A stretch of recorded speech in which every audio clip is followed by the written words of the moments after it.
ನಮಸ್ಕಾರ ಗಮ್ಮತ್ತ. ಬೆಳಿಗ್ಗೆ ಜಾವ 6 ಗಂಟೆ ಮಣಿಪಾಲ್ ಇದ್ದೀನಿ. ಆದ್ರೂ ಟಿಕೆಟ್ ಇಸ್ಕೊಂಡು ಕಾಂತಾರ ಚಾಪ್ಟರ್ 1 ನೋಡಕ್ ಹೋಗ್ತಾ ಇದ್ದೀನಿ. ಯಾಕಂದ್ರೆ ನಾನು ಅದೊಂದು ಫಿಲ್ಮ್ಗೆ ಕಾಯ್ತಾ ಇರೋದು ನಾನೆಲ್ಲ, ಇಡೀ ಇಂಡಿಯಾ ಕಾಯ್ತಾ ಇದೆ. ಅದರ ರಿವ್ಯೂ ತಗೊಂಡ್ಬರ್ತೀನಿ. ಸಾಕಷ್ಟು ಜನ ನಿನ್ನೆ ಆಲ್ರೆಡಿ ಪ್ರೀಮಿಯರ್ ಬಿಟ್ಟು ಸಾಕಷ್ಟು ಜನ ರಿವ್ಯೂ ಮಾಡಿದ್ದಾರೆ ಚಿಕ್ಕದಾಗಿ. ಆದರೆ ನಾವು ಡೀಪ್ ಆಗಿ ಇನ್ನ ರಿವ್ಯೂ ಮಾಡ್ತೀವಿ. ಅದು ಸ್ಪಾಯ್ಲರ್ಸ್ ಕೊಡೋಲ್ಲ, ತಲೆ ಕೆಡ್ಸ್ಕೊಬೇಡಿ. ಬನ್ನಿ ಹೋಗೋಣ ಐನಾಕ್ಸ್ ಮಣಿಪಾಲ್. ನಾನು ನೋಡೇ ಹೇಳ್ತೇನೆ, ನಾನು ಹೇಳ್ತೀನಿ. ಇವ್ರು ನೋಡಿ, ಇವರು ಹೆಂಗ್ ಬಂದಿದ್ದಾರೆ.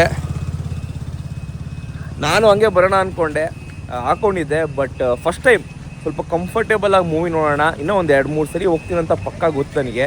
ಆ ಟೈಮಲ್ಲಿ ನಾವು ಲುಂಗಿ ಅದೆಲ್ಲ ಹಾಕೊಂಡು ಹೋಗೋಣ. ಬಟ್ ಇದಂತೂ ಇದ್ದೇ ಇರುತ್ತೆ ನಮ್ಮದು. ಸೊ ಇವ್ರು ಬಂದಿದ್ದಾರೆ ಈ ಥರ. ಯಾರು ಬಂದು ಕೇಳೋರು ಇದ್ದಾರೆ, ನೀವು ಯಾಕೆ ಮಾಡಿದ್ದೀರಾ ಏನೋ ಅಂದ್ಬಿಟ್ಟು. ಲುಂಗಿ ಕೆಳಗಡೆ ಬೀಳ್ತಾರೆ ಸ್ವಲ್ಪ ನೋಡಿ. ಸೊ ಹೋಗೋಣ. ಇಲ್ಲಿ ವಿಕಾಸ್ ಕ್ಲೈಮ್ಯಾಕ್ಸ್ ಅಲ್ಲಿ ರಕ್ಷಿ ಶೆಟ್ಟಿ ಬಂದ್ಬಿಟ್ಟು ಪುಟ್ಟಿಗೆ ಐ ಲವ್ ಯು ಅಂತಾನಂತೆ.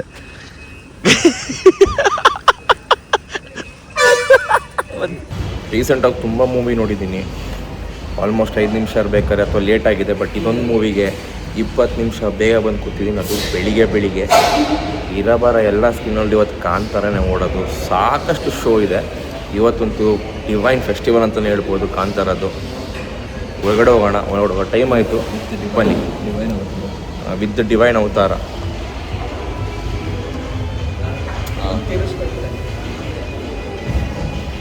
ಬನ್ನಿ, ಶುರುವಾಗುತ್ತೆ ಈಗ ನಮ್ಮ ಡಿವೈನ್ ಎಕ್ಸ್ಪೀರಿಯನ್ಸ್. ಎಸ್, ಹೌಸ್ಫುಲ್ ಇದೆ ಆ್ಯಕ್ಚುಲಿ. ಬುಕ್ ಮಾಡಬೇಕಾದ್ರೆ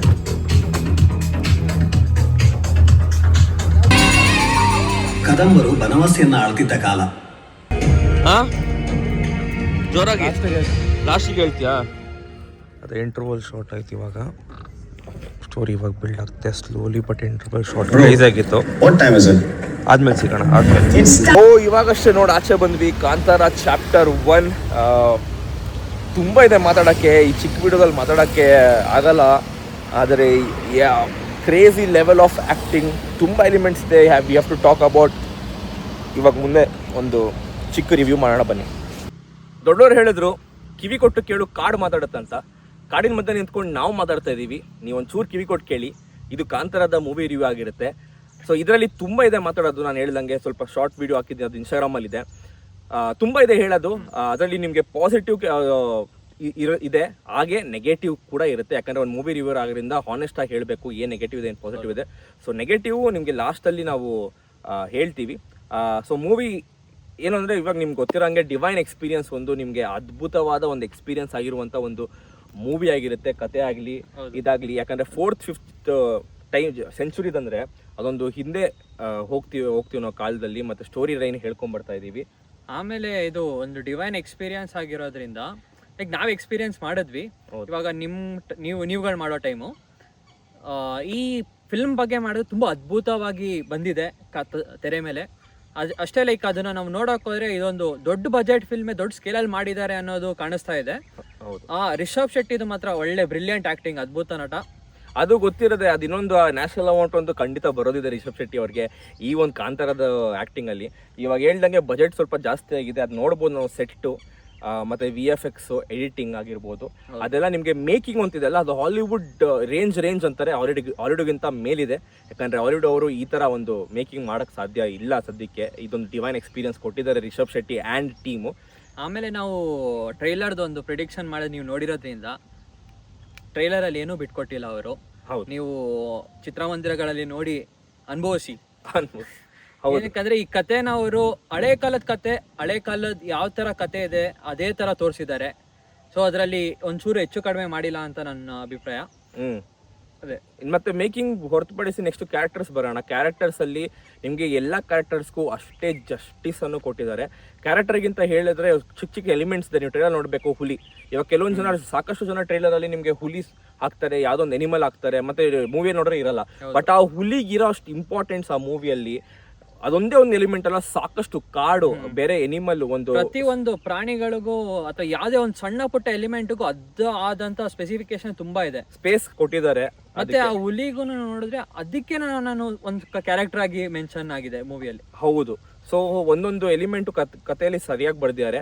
ಮತ್ತೆ ಕ್ಯಾರೆಕ್ಟರ್ಸ್ ಬರೋಣ ಇವಾಗ. ನಿಮ್ಗೆ ರಿಷಬ್ ಶೆಟ್ಟಿ ಬಗ್ಗೆ ನಾನು ಹೇಳ್ದಂಗೆ ನಿಮ್ಗೆ ಮಾತಾಡಕ್ಕೇನಿಲ್ಲ, ಇನ್ನೊಂದು ನ್ಯಾಷನಲ್ ಅವಾರ್ಡ್ ಅಂತೂ ಬರಕ್ಕಂತೂ ಖಂಡಿತ ಅವ್ರಿಗೆ ಅವ್ರದ್ದು ಅರ್ಹತೆನೂ ಇಲ್ಲ ನಮ್ಗೆ ಅವ್ರ ಆಕ್ಟಿಂಗ್ ಬಗ್ಗೆ ಮಾತಾಡಕ್ಕೆ. ಸೊ ರುಕ್ಮಿಣಿ ವಸಂತ್ ಅವ್ರ ಕಡೆ ಕನಕಾವತಿ ಬಗ್ಗೆ ಮಾತಾಡೋದು ಅಂದ್ರೆ ತುಂಬಾ ಅದ್ಭುತವಾಗಿ ಮಾಡಿದ್ದಾರೆ. ಅವ್ರ ಪಾತ್ರಗೆ ಕರೆಕ್ಟ್ ಫಿಟ್ ಅಂತ ಹೇಳ್ಬೋದು 100%. ಯಾಕಂದ್ರೆ ನೀವು ಕ್ಯೂಟ್ ಅಂತ ತೆರೆ ಮೇಲೆ ಅವ್ರು ಬೇರೆ ಲೆವೆಲ್ ಅಲ್ಲಿ ಇದ್ದಾರೆ ಅವರು. ಆ ಕ್ಯಾರೆಕ್ಟರ್ ಇವಾಗ ನೀವು ನೋಡ್ಕೊಂಡ್ ಬಂದ್ಮೇಲೆ ರಿಷಬ್ ಶೆಟ್ಟಿ ಅವರು ಅಂತೂ ಜ್ಞಾಪಕ ಇರ್ತಾರೆ ನಿಮ್ಗೆ. ಅದನ್ನ ಬಿಟ್ರೆ ಕನಕಾವತಿ ಅವರು ಎಲ್ಲರಿಗೂ ಜ್ಞಾಪಕ ಇರುವಂತ ಒಂದು ಚಾಪ್ ಬಿಟ್ಬಿಟ್ಟು ಹೋಗಿದ್ದಾರೆ ನಮ್ಮ ರುಕ್ಮಿಣಿ ವಸಂತ್ ಅವರು. ಆಮೇಲೆ ಗುಲ್ಶನ್ ದೇವಯ್ಯ ಕೂಡ ಕುಲಶೇಖರನ ಪಾತ್ರದಲ್ಲಿ ತುಂಬಾ ಅದ್ಭುತವಾಗಿ ಕಾಣಿದ್ದಾರೆ. ಅದು ನಿಮ್ಗೆ ಅದು ಸ್ಟೋರಿ ಲೈನ್ ಅಲ್ಲಿ ಅವ್ರದ್ದು ಪಾತ್ರ ಮಾತ್ರ ಸಕ್ಕದಾಗಿ ಕೂತ್ಕೊಂಡಿದೆ. ನಿಮ್ಗೆ ಅಲ್ಲಿ experience, theatrical experience, Gulshan Devaiah ಯಾವ ಲೆವೆಲ್ ಆಫ್ ಆಕ್ಟರ್ ಅಂದ್ಬಿಟ್ಟು ಈ ಮೂವಿಯಲ್ಲಿ ತೋರಿಸಿದ್ದಾರೆ. ಯಾಕಂದ್ರೆ ಅವರು ಕನ್ನಡದು ಮಾಡಿಲ್ಲ ಅನ್ಸುತ್ತೆ ಮೂವಿ ಮುಂಚೆ. ಸೊ ಇದು ಒಂದು ಬ್ಯಾಂಗ್ ಆನ್ ಆಗಿರುತ್ತೆ ಅವ್ರದ್ದು ಎಂಟ್ರಿ ಕನ್ನಡ ಫಿಲ್ಮ್ ಇಂಡಸ್ಟ್ರಿಗೆ. ಮತ್ತೆ ಅದ್ಭುತ ಕ್ಯಾರೆಕ್ಟರ್ ಅವ್ರಿಗೆ. ಇದೆಲ್ಲ ಹೊರತುಪಡಿಸಿ ನಿಮ್ಗೆ ಇನ್ನೊಂದು ಮೇನ್ ಕ್ಯಾರೆಕ್ಟರ್ ಅಂದ್ರೆ ನಮ್ಗೆ ರಾಕೇಶ್ ಪೂಜಾರಿ ಅಂತ ಅನ್ಸಿದ್ದು. ರಾಕೇಶ್ ಅಣ್ಣಂದು ಕ್ಯಾರೆಕ್ಟರು ಲೈಕ್ ಒಂದು ಒಳ್ಳೆ ಪಾತ್ರ ಕೊಟ್ಟಿದ್ದಾರೆ ಅವರಿಗೆ. ಇಡೀ ಚಿತ್ರದಲ್ಲಿದ್ದಾರೆ. ಹೌದು, ಇಡೀ ಚಿತ್ರ ತುಂಬಾ ಚೆನ್ನಾಗಿ ಕಾಣಿಸಿದ್ದಾರೆ ಕೂಡ. ಮತ್ತೆ ನಿಮ್ಗೆ ಎಲ್ಲೆಲ್ಲಿ ನಗು ಬರುತ್ತೆ ಅದು ರಾಕೇಶ್ ಅಣ್ಣ ಅವ್ರದ್ದು ಪಂಚ್ ಡೈಲಾಗ್ಸ್ ಇಂದ ನಿಮ್ಗೆ ನಗಿಸ್ತಾರೆ. ಅವ್ರ ಡೈಲಾಗ್ಸ್ ಇಲ್ಲದೆ ಕೆಲವೊಂದ್ಸರಿ ಬರೀ ಆಕ್ಟಿಂಗ್ ಎಕ್ಸ್ಪ್ರೆಷನ್ ರಿಯಾಕ್ಷನ್ಸ್ ಅಲ್ಲೇ ಅವ್ರದ್ದು ನಿಮ್ಗೆ ನಗು ತಡೆಯಕ್ ಆಗಲ್ಲ. ಸೊ ಅವ್ರಿಗಂತೂ ಒಳ್ಳೆ ಸ್ಪೇಸ್ ಅಂಡ್ ಪಾತ್ರ ಕೊಟ್ಟಿದ್ದಾರೆ. ಪೂರ್ತಿ ಮೂವಿಯಲ್ಲಿ ಇದ್ದಾರೆ ರಾಕೇಶ್ ಅಣ್ಣ. ಹಾಗೆ ನಿಮ್ಗೆ ಬರೋದಂದ್ರೆ ನಮ್ಗೆ ರಾಂಪ ಅವ್ರದ್ದು ಬೇರೆ ಲೆವೆಲ್ ಆಫ್ ಕ್ಯಾರೆಕ್ಟರ್ ಇದೆ ಇಲ್ಲಿ ಇಂಟ್ರೊಡ್ಯೂಸ್ ಆಗಿದೆ. ಅದು ಹೊರತುಪಡಿಸಿ ಸ್ವರಾ ಶೆಟ್ಟಿ ಅವರು ಒಂದು ಒಳ್ಳೆ ಪಾತ್ರ ನೋಡಿದ್ರೆ ಲೈಕ್ ಹಳೆ ಕಾಂತಾರ ಮತ್ತೆ ಈ ಕಾಂತಾರದಲ್ಲಿ ಸೇಮ್ ಕ್ರೂ, ಎರಡು ಸೇಮ್ ಕ್ರೂ ಒಳ್ಳೆ ಪಾತ್ರಗಳು ಕೊಟ್ಟಿದ್ದಾರೆ. ಎಲ್ಲರೂ ತುಂಬಾ ಚೆನ್ನಾಗಿ ಎದ್ದು ಕಾಣಿಸ್ತಾ ಇದ್ದಾರೆ ಮೂವಿಯಲ್ಲಿ. ಮತ್ತೆ ಅದೇ ಕನೆಕ್ಷನ್ ಇಟ್ಕೊಂಡಿದ್ದಾರೆ. ನಿಮ್ಗೆ ಕೆಲವೊಂದು 2-3 ಸಾಂಗ್ಸ್ ಬಗ್ಗೆ ಹೇಳಿದ್ರಲ್ಲ, ನಿಮ್ಗೆ ಹೊಸ ಸಾಂಗ್ಸ್ಗಳು ಅದ್ಭುತವಾಗಿದೆ. ಅದು ಸಾಂಗ್ಸ್ ಅದ್ರದ್ದು ಮೇಕಿಂಗ್ ಚೆನ್ನಾಗಿದೆ. ಅದು ಬಿಟ್ಟು ಹಳೆ ಕಾಂತಾರದಿಂದ ಒಂದು 2-3 ಸಾಂಗ್ಸ್ ಇದೆ. ಫಾರ್ ಎಕ್ಸಾಂಪಲ್ ಕರ್ಮ ಸಾಂಗು ಹಂಗೆ ರಿಪೀಟ್ ಆಗಿದೆ. ಸೊ ಅದು ರಿಪೀಟ್ ಆಗಿರೋದ್ರಿಂದ ನಾನು ಏನ್ ಹೇಳೋದು ಅಂದ್ರೆ ನಿಮ್ಗೆ ಒಂದ್ಸರಿ ಕಾಂತಾರ ನೋಡ್ಕೊಂಡು ಹೋಗಿ. ಯಾಕಂದ್ರೆ ಕೆಲವೊಂದು ಡೈಲಾಗ್ಸ್ ಇದೆ, ಫೇಮಸ್ ಡೈಲಾಗ್ಸ್, ಅದೆಲ್ಲ ಮತ್ತೆ ಯೂಸ್ ಆಗುತ್ತೆ. ಸೊ ಯೂಸ್ ಆದಾಗ ನಿಮ್ಗೆ ನಗು ಬರುತ್ತೆ ಅಥವಾ ಕನೆಕ್ಷನ್ ಗೊತ್ತಾಗುತ್ತೆ ನಿಮ್ಗೆ. ಹಾಗೆ ಆ ಸಾಂಗ್ ವಾಪಸ್ ಬಂದಿರೋದ್ರಿಂದ ಒಳ್ಳೆ ಕನೆಕ್ಷನ್ ಇದೆ. ಆಮೇಲೆ ಸ್ಟೋರಿ ಲೈನ್ ಬಗ್ಗೆ ಮಾತಾಡೋದನ್ನು, ಸ್ಟೋರಿ ಲೈನು ತುಂಬಾ ಚೆನ್ನಾಗೇ ಬಂದಿದೆ.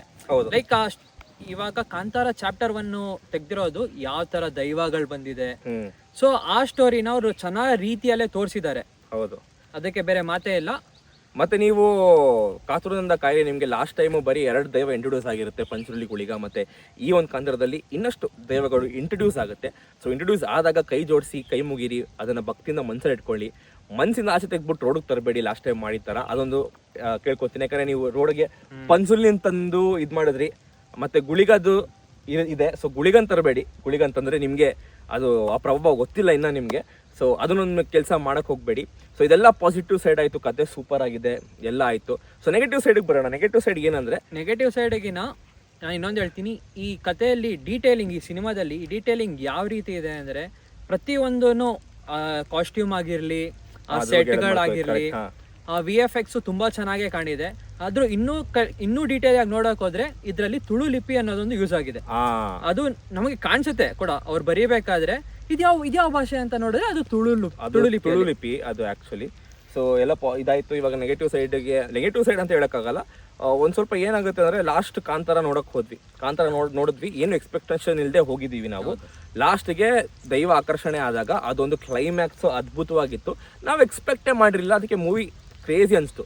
ಈ ಸರಿ ಏನಾಗುತ್ತೆ ಅಂದ್ರೆ, ಆ ದೈವದ್ದು ಪಾತ್ರ ಮೈ ಮೇಲೆ ಬರೋದು ಅದು ಇರುತ್ತೆ ಅಂತ ಎಕ್ಸ್ಪೆಕ್ಟೇಷನ್ ಹೋಗಿರ್ತೀವಲ್ಲ, ಆ ಸಸ್ಪೆನ್ಸ್ ಕಿಲ್ ಆಗ್ಬಿಟ್ರೆ. ಏನಾಗುತ್ತೆ ಅಂದ್ರೆ, ಆ ಕಾಂತಾರದಲ್ಲಿ ನಮ್ಗೆ ನೋಡಿರ್ತೀವಿ ದೈವ ಆಕರ್ಷಣೆ ಆಗೋದು, ಮತ್ತೆ ಅದು ಹೊಸದಾಗಿರಲ್ಲ, ಭೂತಕೋಲ ಕುಣಿತ ಎಲ್ಲ ನೋಡಿರ್ತೀವಿ. ಸೊ ಇಲ್ಲಿ ಏನಾಗುತ್ತೆ, ಇಲ್ಲಿ ನಾವು ಎಕ್ಸ್ಪೆಕ್ಟೇಷನ್ ಹೋಗಿರ್ತೀವಿ, ಇಲ್ಲಿ ಇದ್ರಲ್ಲೂ ಇದ್ದೇ ಇರುತ್ತೆ ಅಂತ.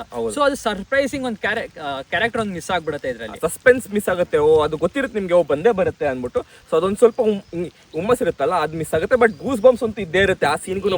ಎಂಟೈರ್ ಮೂವಿಲಿ from the start till end goose bumps moments ಎಲ್ಲೂ ಮಿಸ್ ಆಗಿಲ್ಲ. ಸೊ ಆ ಪಾತ್ರನ ಅವ್ರು ಚೆನ್ನಾಗಿ ಇದ್ ಮಾಡಿದ್ದಾರೆ. ಈವನ್ ದೈವ ಆರಾಧನೆ ಇರ್ಬೋದು, ಅದನ್ನ ಅವ್ರು ಚೆನ್ನಾಗಿ ತೋರಿಸಿದ್ದಾರೆ. ಸೊ ಅದಕ್ಕೆ ನಮ್ಗೆ ಅದು ಗೂಸ್ ಬಂಪ್ಸ್ ಅನ್ನೋದು ಬರೋದು. ಹೌದು, ತುಂಬಾ ಚೆನ್ನಾಗಿ ತೋರಿಸಿದ್ದಾರೆ. ಮತ್ತೆ ಇನ್ನೊಂದೇನಂದ್ರೆ, ಕಾಂತಾರ ಮುಂಚೆ ಏನ್ ಬಂದಿತ್ತು ಅದು ರಿಲೇಟ್ ಆಗುತ್ತೆ ಬೇಗ. ಏನಕ್ಕೆ ಅಂದ್ರೆ, ಅದು ನಮ್ ಕಾಲದ ಅಥವಾ ಸ್ವಲ್ಪ ಹಿಂದೆ ಹೋಗೋಣ ಆ ಕಾಲದ್ದು. ಇದು 4th ಡೈನಾಸ್ಟಿದು ಅಂದ್ರೆ ನಿಮ್ಗೆ ಅರ್ಥ ಮಾಡ್ಕೊಳ್ಳಿ. ನಿಮ್ಗೆ ತುಂಬಾ ಹಿಂದೆ ಹೋಗ್ಬೇಕು, ಅವಾಗ ನಾವು ಎಕ್ಸ್ಪೀರಿಯನ್ಸ್ ಮಾಡಕ್ ಯಾರು ಇರ್ಲಿಲ್ಲ ಇಲ್ಲಿ. ಸೊ ಅದೊಂದು ಸ್ವಲ್ಪ ಕನೆಕ್ಟ್ ಆಗಕ್ಕೆ ಟೈಮ್ ಆಗುತ್ತೆ.